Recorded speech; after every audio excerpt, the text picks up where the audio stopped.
started training,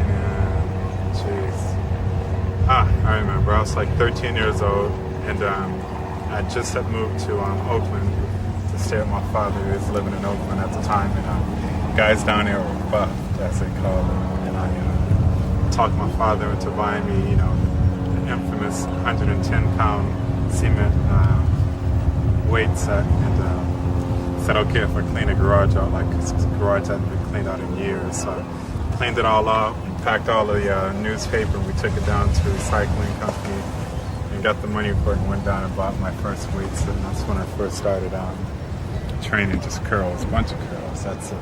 Curls and push-ups. Didn't even worry about your legs, don't even, just put 501s on and it's all good. That's how I got started in that, and it just, I moved back to Fresno, and me and my brother and a friend of mine, Mike Garza, we started training at the neighborhood gym. It's called Danae's Gym, and that's when we first, I guess, started like doing legs after like 3 years of just hardcore push-ups and curls.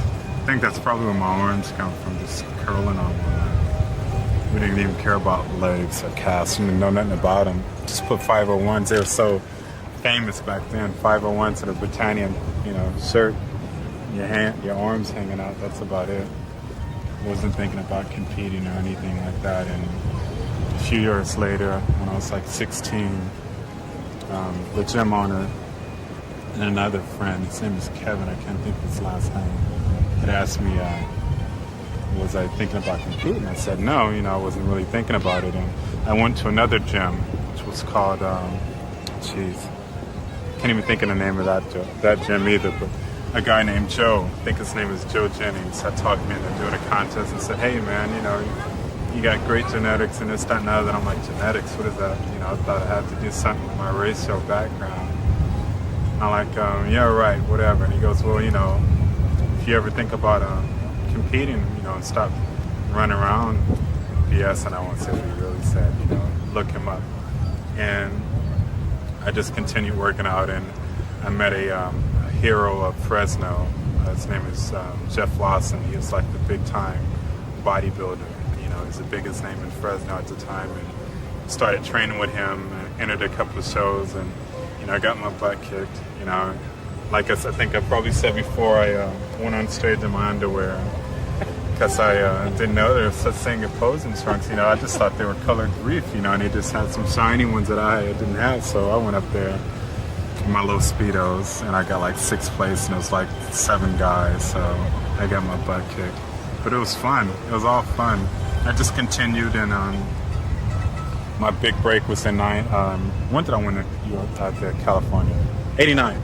89, my big break was in 89, and I won the California Championship, not knowing nothing. So back up when did you get the name Flex? Flex, that name came,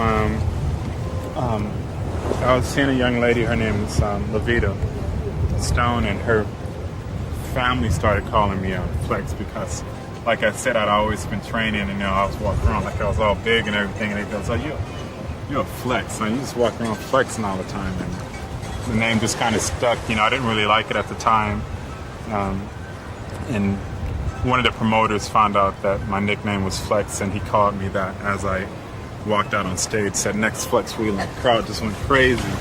And ever since then, I just kept it, because it's a really good crowd response. And in this sport, you need something besides your physique that's going to stand out when they say your name.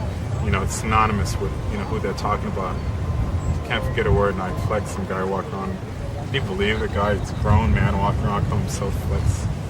You know, what is that? So anyway, it snowballed, and I started, you know, doing a little bit better. I went, after winning the California, did the Nationals, got blasted, got 5th place, man. Setback, hurt my feelings, I cried. Stayed in my hotel, the whole room. Next year, I think I set out 90 and just trained. No, actually, no, I didn't. I did the Junior Nationals, got blasted again. Well, to me, if you don't win, me, not, and, you know, a lot of these things, what I'm saying this is about me, so don't you people misunderstand me and say, oh, because, you know, I said it, that's, you know, the way the standard should be. I'm talking about myself.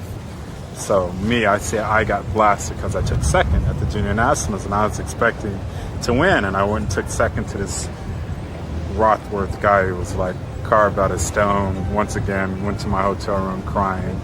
And in 91, lost another show to Mike Matarazzo.